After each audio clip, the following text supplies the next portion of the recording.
तेजस्वी सूर्य विवाद, आपातकालीन द्वार क्या होते हैं और विमानों में क्यों होते हैं? भाजपा युवा मोर्चा के राष्ट्रीय अध्यक्ष और बेंगलुरु दक्षिण से पार्टी के सांसद तेजस्वी सूर्या ने कथित तौर पर पिछले साल 10 दिसंबर को चेन्नई हवाई अड्डे पर एक इंडिगो विमान का आपातकालीन निकास खोल दिया था। घटना के समय विमान जमीन पर था। विमान में आपातकालीन द्वार क्यों होते हैं? आपातकालीन द्वार, जैसा कि नाम से पता चलता है, यात्रियों और चालक दल को आपातकालीन स्थिति में विमान को जल्दी से निकालने में मदद करने के लिए है।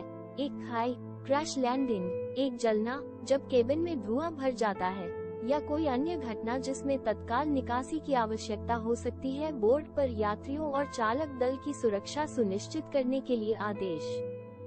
परीक्षण और प्रमाणन के दौरान विमान निर्माताओं को ये प्रदर्शित करने की आवश्यकता होती है कि आपात स्थिति के दौरान खराब उपकरणों या अवरुद्ध दरवाजों को ध्यान में रखते हुए अधिकतम बैठने की क्षमता वाले सभी यात्रियों को 90 सेकंड के भीतर निकाला जा सकता है।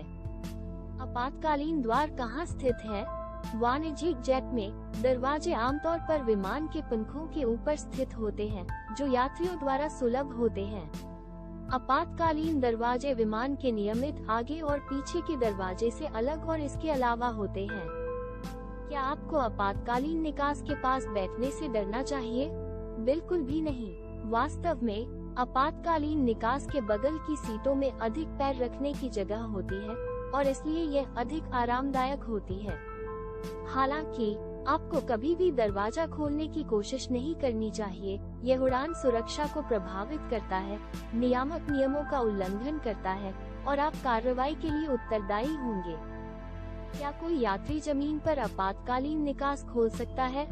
जैसा कि चेन्नई की घटना से पता चलता है, जब विमान जमीन पर होता है तो एक यात्री के लिए आपातकालीन द्वार खोलना वास्तव में संभव है।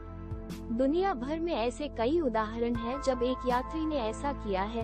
कुछ तो बाहर भी निकले और विमान के पंखों पर चले और बाद में कानून प्रवर्तन को बताया कि केबिन भरा हुआ था और वे कुछ ताजी हवा चाहते थे। और क्या कोई यात्री बीच हवा में हवाई जहाज का दरवाजा खोल सकता है? ये केवल फिल्मों में होता है। वास्तव में यात्रियों या चालक दल के लिए मध्य उड़ान ऐसा करना असंभव है। ऐसा इसलिए है क्योंकि मनुष्य के पास दबाव वाले केबिन में दरवाजे के खिलाफ जबरदस्त वायु दबाव को दूर करने की ताकत नहीं है। परिभ्रमण की ऊंचाई पर, जहां बाहर की हवा पतली होती है और इसमें कम ऑक्सीजन होती है, विमान के केबिनों को समुद्र तल से लगभग 8000 फीट की ऊंचाई पर मौजूद स्थितियों के लिए दबाव डाला जाता है, ताकि यात्री सामान्य रूप से